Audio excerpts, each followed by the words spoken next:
తర్వాత ఇంకొక interesting point ఏం చెప్పాడంటే ఆ, యోగగుణం పాదయాత్ర ఎన్నో సంవత్సరాలు పూర్తయిందని ఏదో మొత్తానికి చేస్తున్నారు కదా దాన్ని ఆ, ఏడాదో 2 ఏళ్ళు ఎంతో పూర్తయింది అన్నట్టుగా. ఆ సందర్భంగా దాని గురించి అడిగితే ఏం చెప్పాడంటే స్టాన్ఫోర్డ్లో ఎంబీఏ చేశాడు కదా. ఎంబీఏ చేసినప్పుడు అమెరికన్ యూనివర్సిటీస్లో ఎస్పెషల్లీ ఎంబీఏ ఇట్లాంటి పెద్ద కోర్సులు చేసినప్పుడు వాళ్ళు స్టేట్మెంట్ అడుగుతారు. పర్సనల్ స్టేట్మెంట్ అని ఒకటి ఉంటుంది. ఈ పర్సనల్ స్టేట్మెంట్లో నీకెందుకు సీట్ ఇవ్వాలి, నువ్వు అసలు ఎందుకు చదువుకోవాలనుకుంటున్నావు, నీకు ఎంబీఏ సీట్ మా యూనివర్సిటీలో ఎందుకు ఇవ్వాలి అని నువ్వు చెప్పాలి. అది కన్విన్సింగ్గా ఉండాలి అవతల వాళ్ళకి. చాలా కష్టపడుతుంటారు స్టూడెంట్స్ ఇవి రాయడానికి ఫారిన్ యూనివర్సిటీస్కి వెళ్ళినప్పుడు.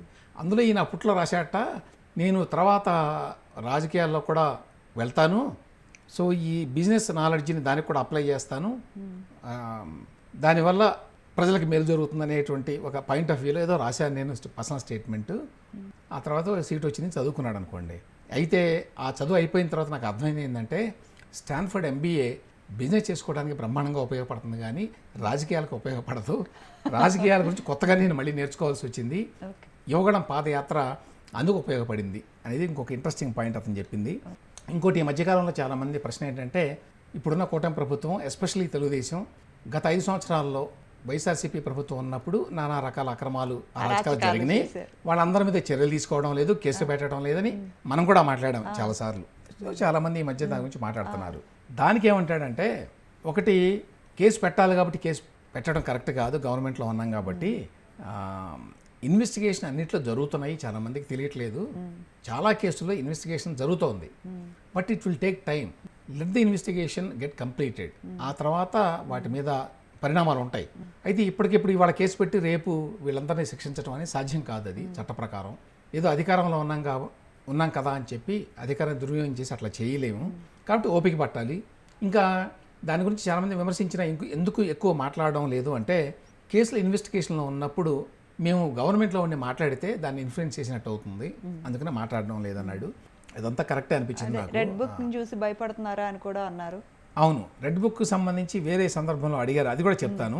అయితే ఇందులో ఇంకొక పాయింట్ ఏమన్నాడంటే గత ప్రభుత్వంలో ఎన్ని జరిగినాయి అంటే ఈ అరాచకాలు, అక్రమాలు, అవినీతి, వాటన్నిటిని ఇన్వెస్టిగేషన్ చేయాలి మేము అంటే మొత్తం పోలీసులందరినీ, రాష్ట్రంలో ఉన్న పోలీసులందరినీ ఇదే పని మీద పెట్టాలి.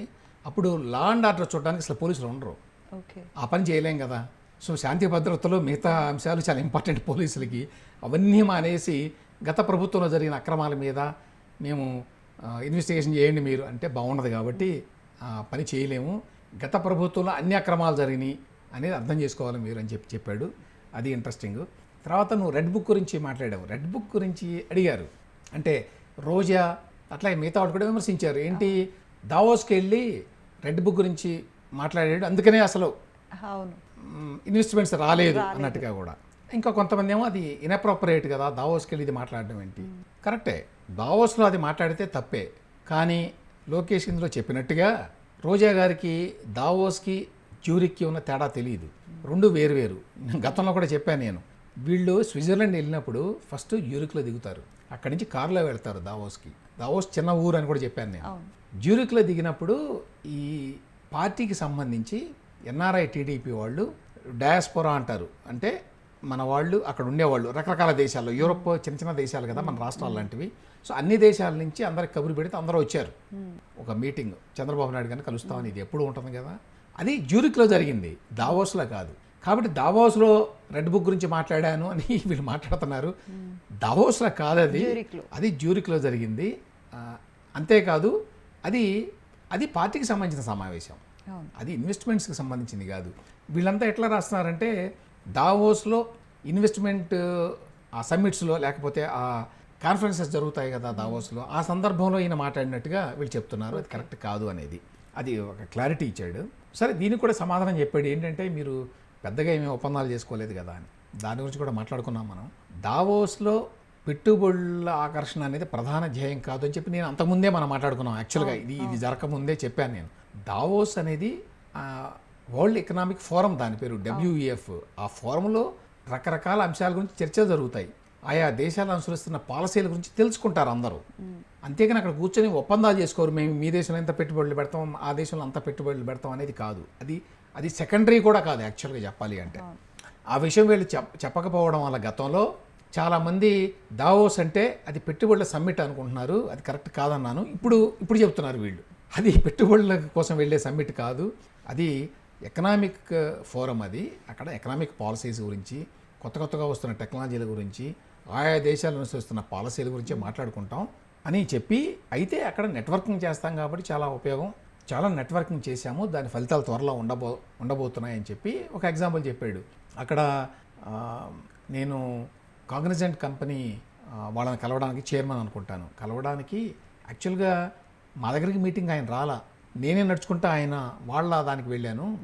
వాళ్ళ దగ్గరికి నేను ఎందుకు వెళ్ళాల్సిన అవసరం ఏముంది మామూలుగా అయితే యాజ్ ఎ మినిస్టర్, కానీ తీసుకురావాలి ఏదో ఒకటి ఇన్వెస్ట్మెంట్ అని కాగ్నిజెంట్తో మాట్లాడానని అన్నాడు. కాగ్నిజెంట్తో త్వరలో రాబోతోంది, త్వరలో చెప్తాను మీకు అని. కాబట్టి డబ్ల్యూఎఫ్కి దావోస్కి వెళ్ళారు, ఏమి తీసుకురాలేదు అని అంటే అందులో కొంత తప్పు తెలుగుదేశం పార్టీ నాయకులకు కూడా ఉన్నది. But at the same time we have to recognise అది ఇన్వెస్ట్మెంట్ సమ్మిట్ కాదు అనేది. వీళ్ళు చాలా కష్టపడి చాలామందిని కలిశారు, చాలా నెట్వర్కింగ్ చేశారు, దాని యొక్క ఫలితాలు ఖచ్చితంగా త్వరలో ఉంటాయి. ఏ స్థాయిలో ఉంటాయని చూడాలి మనం. విశాఖ స్టీల్ ప్లాంట్ గురించి కూడా చాలా మాట్లాడాడు. అదేంటంటే ఎప్పుడు విశాఖపట్నం వచ్చినప్పుడల్లా నన్ను విశాఖపట్నం స్టీల్ ప్లాంట్ గురించి ఏమిటి ప్రైవేటైజ్ చేస్తున్నారు, ఏం చేస్తున్నారు మీరు అని అడిగేవాళ్ళు. ఇప్పుడు మీరు అడగట్లేదు. విశాఖపట్నం స్టీల్ ప్లాంట్కి మేము మరి 11,400 కోట్లు తీసుకొచ్చాము. నేను గతంలో వచ్చినప్పుడు మీరు అడిగితే చెప్పాను ప్రైవేటైజ్ చేసే అవకాశమే లేదు, మేము చేయలేము అని. అప్పుడు మీరేమో లైట్కి తీసుకున్నారు మేము చెప్తే, ఇప్పుడు చేసిన తర్వాత ఏమో మళ్ళీ ప్రైవేటైజ్ చేయరని గ్యారంటీ ఇస్తారా అని అడుగుతున్నారు. గ్యారంటీ ఇవ్వాలంటే ఏం చేయాలి, బాండ్ పేపర్ మీద సంతకం పెట్టాలా? లాస్ట్ టైం చెప్పాను నేను ప్రైవేటైజ్ చేయనివ్వము అని. ఆ తర్వాత 11,400 కోట్లు వచ్చింది. ఇంకేం కావాలి ఇంతకంటే? అయితే క్యాప్టివ్ మైన్స్ గురించి అడిగారు ఎవరో. క్యాప్టివ్ మైన్స్ లేకుండా మీరు 11,400 కోట్లు వచ్చినా కూడా అది నిలబడదని అంటున్నారు అందరూ అనేది మనం కూడా చదివాము, దాని గురించి మాట్లాడుకున్నాం, చాలా మంది అదే చెప్తున్నారని. అయితే లోకేష్ అభిప్రాయం వేరుగా ఉంది. ఆయన ఏమంటాడంటే అది కరెక్ట్ కాదు, క్యాప్టివ్ మైన్స్ ఉండకపోతే నడవదు అని చెప్పి అనడం కరెక్ట్ కాదు. ఇప్పుడు ఆర్సెల్ఆర్ మిత్తల్ 1.4 మిలియన్ టన్స్ కెపాసిటీతో పెడుతున్నారు, వాళ్ళకేమి క్యాప్టివ్ మైన్స్ లేవు అని అంటే విమర్శకులు ఏమంటారంటే వాళ్ళకి ఇస్తారు త్వరలో అని. కానీ వాళ్ళకి క్యాప్టివ్ మైన్స్ లేకుండానే ఆల్రెడీ మరి పెట్టేస్తున్నారు కదా వాళ్ళు. మరి విశాఖపట్నం స్టీల్ ప్లాంట్కి ఈ పరిస్థితి ఎందుకు వచ్చింది అంటే క్యాప్టివ్ మైన్స్ లేకపోవడం వల్ల కాదు, అది ఇన్కాంపిటెంట్ అడ్మినిస్ట్రేటర్స్ ఉండటం వల్ల. గతంలో దానికి హెడ్ చేసిన వాళ్ళంతా కూడా చాలా ఇన్కాంపిటెంట్ ఇన్ఎఫిషియెంట్ పీపుల్, అటువంటి వాళ్ళని పెట్టడం వల్ల నష్టం జరిగింది అనే విషయాన్ని మేము నిర్మలా సీతారామన్ గారికి కూడా చెప్పాము. అయితే ఈసారి అట్లా కాకుండా మంచి వాళ్ళని సెలెక్ట్ చేసి పెడతాము అని చెప్పారు. కాబట్టి క్యాప్టివ్ మైన్స్ లేకపోవడం వల్ల కాదు అనేది ఆయన అభిప్రాయం. దాని మీద మరి ఎక్స్పర్ట్స్ ఏమంటారో చూడాలి.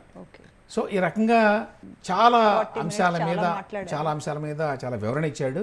అందులో హైలైట్ ఏమిటంటే 3 సార్లు కంటే ఒక పదవిలో ఎవరు ఉండకూడదు, నా ఓన్ అభిప్రాయం అని కూడా చెప్పారు.